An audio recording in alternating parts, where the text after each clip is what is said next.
Ano ba yan? Si Turbo Lola yan. Oh, natalo na namin si Turbo Lola, di ba? Tumawid na siya sa kabilang buhay. At sino naman yung sinasabi mong tinalo ng mga bagitang tulad niyo? Huwag niyong balitin na nakatatanda. Parang ang cute niya, di ba? Sinabi na huwag niyo ako malitin eh, buisit! Nung nasusunog na ako dahil sa espiritual na harang, bumalik ako sa pagiging espiritu para makalangoy sa apoy at sumanib ako sa loob ng katawan ng binatang yan. At dahil lang hina ako ng sobra, humina din ang presensya ng aura ko sa loob ng katawan niya. Bala ko sana magtago lang sa loob niya hanggang sa manumbalik ang kapangyarihan ko. At naisip ko na kapag nangyari ang bagay na yun, tatapusin ko na kayong lahat. Gusto mo pa ng away? Eh, natalo ka na nga namin. Hindi niyo ako natalo!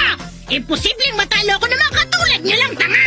At ikaw ang pinaka hindi ko mapapatawad. Talagang dudurugin kita ng pinagpinya! Naiintindihan mo ba kung anong sitwasyon mo? Kami ang mas nakakalamang sa usapang to, hindi ikaw. Pati binabalak mo, dinaldal mo. Oo, tama siya! Ibalik mo na yun! Akin na yung mga itlog ko! Isa pa, wala ka na matatakbuhan! Ang mabuti pa, itigil niyo ng pagpapantasyang matatalo niyo ako.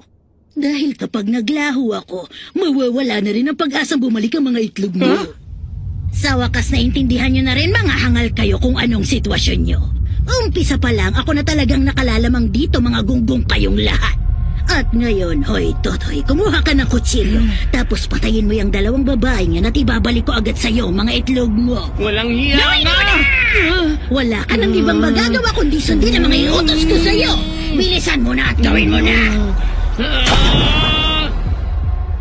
Teka lang.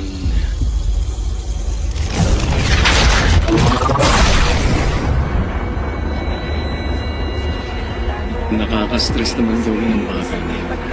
Nakakapanlubi. Sa pagmumukha mo, ganito talaga ako kumanana. Makabago na tunog, di pilit ang mga bara na hinain, baka mabusog, na nakalabog, swak ang mga rima ko sa kada kung